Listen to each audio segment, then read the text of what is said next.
Jorge Luis Borges desde Ficciones, tema del traidor y del héroe.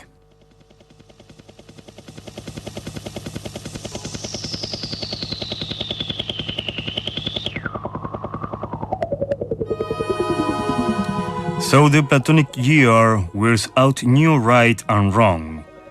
Whereas in the old instead, all men are dancer and their tread goes to the barbarous clangors of a gong. W.B. Yeats, The Tower. Bajo el notorio influjo de Chesterton, discurridor y exornador de elegantes misterios, y del consejero áulico Leibniz, que inventó la armonía preestablecida, he imaginado este argumento que escribiré tal vez y que ya de algún modo me justifica en las tardes inútiles. Faltan pormenores, rectificaciones, ajustes. Hay zonas de la historia que no me fueron reveladas aún. Hoy, 3 de enero de 1944, la vislumbro así.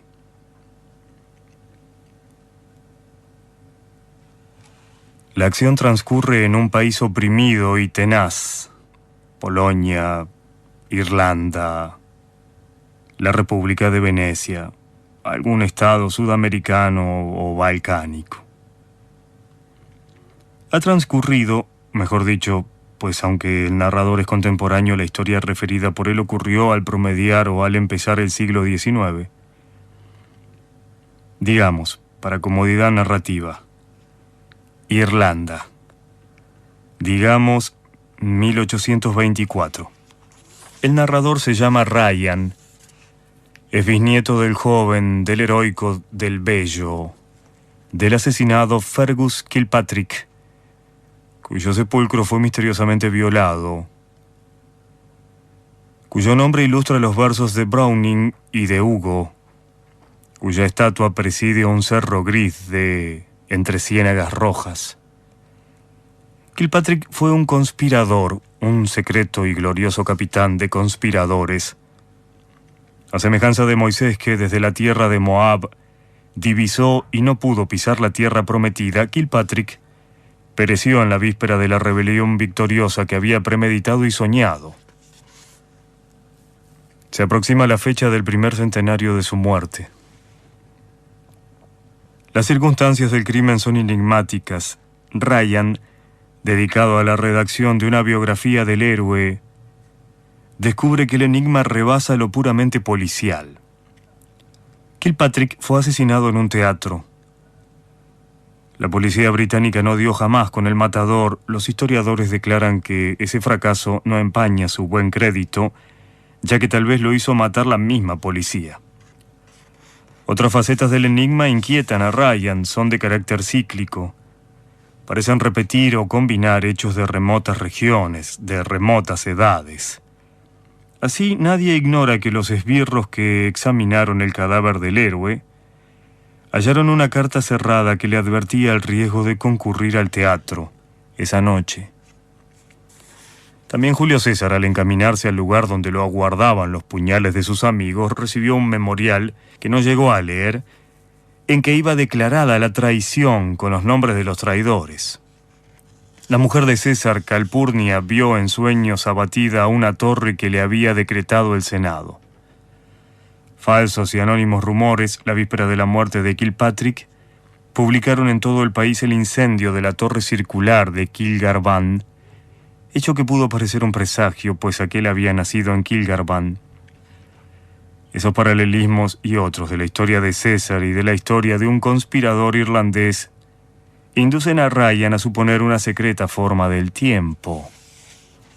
Un dibujo de líneas que se repiten. Piensa en la historia decimal que ideó Condorcet, en las morfologías que propusieron Hegel, Spengler y Vico, en los hombres de Hesíodo que degeneran desde el oro hasta el hierro. Piensa en la transmigración de las almas, doctrina que da horror a las letras célticas, y que el propio César atribuyó a los druidas británicos. Piensa que antes de ser Fergus Kilpatrick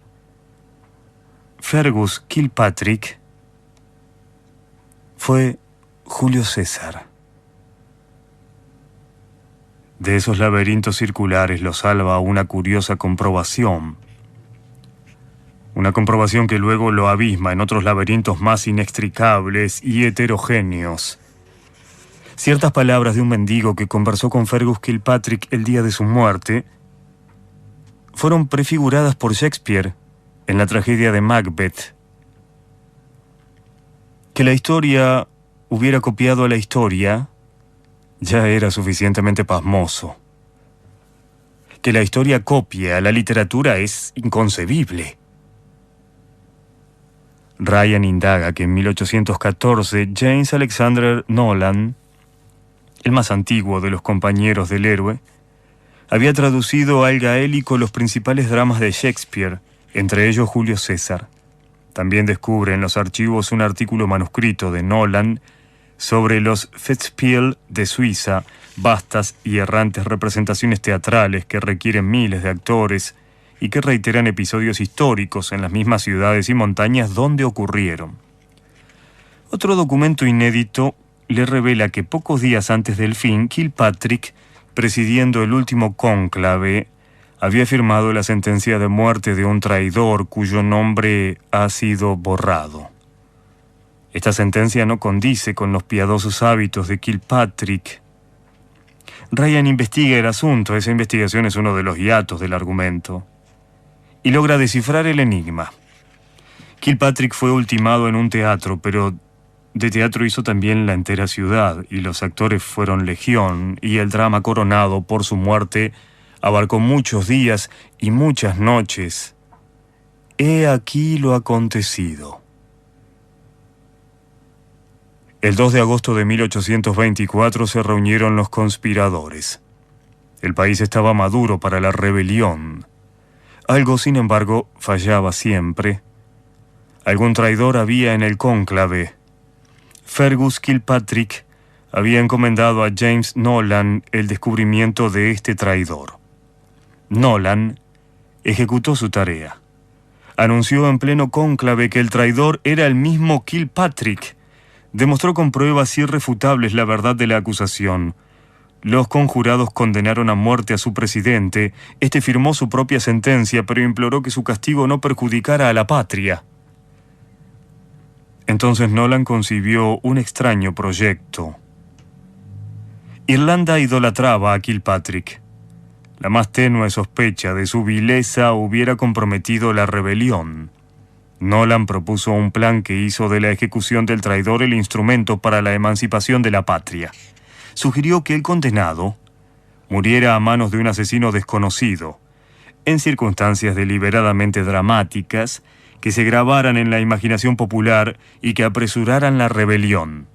Kilpatrick juró colaborar en ese proyecto que le daba ocasión de redimirse y que su muerte rubricaría.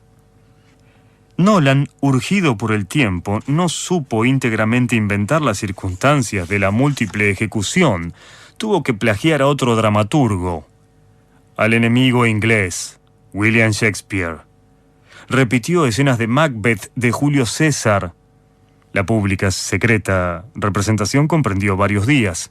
El condenado entró en Dublín, discutió, obró, rezó, reprobó, pronunció palabras patéticas, y cada uno de esos actos que reflejaría la gloria había sido prefijado por Nolan. Centenares de actores colaboraron con el protagonista. El rol de algunos fue complejo, el de otros momentáneo. Las cosas que dijeron e hicieron perduran en los libros históricos, en la memoria apasionada de Irlanda. Kilpatrick, arrebatado por ese minucioso destino que lo redimía y que lo perdía, más de una vez enriqueció con actos y palabras improvisadas el texto de su juez. Así fue desplegándose en el tiempo el populoso drama. hasta que el 6 de agosto de 1824, en un palco de funerarias cortinas que prefiguraba el de Lincoln, un balazo anhelado entró en el pecho del traidor y del héroe, que apenas pudo articular, entre 2 efusiones de brusca sangre, algunas palabras previstas. En la obra de Nolan, los pasajes imitados de Shakespeare son los menos dramáticos. Ryan sospecha que el autor los intercaló para que una persona en el porvenir diera con la verdad. Comprende que él también forma parte de la trama de Nolan.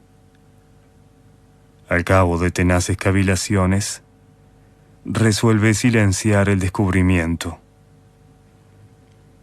Publica un libro dedicado a la gloria del héroe. También eso, tal vez, estaba previsto.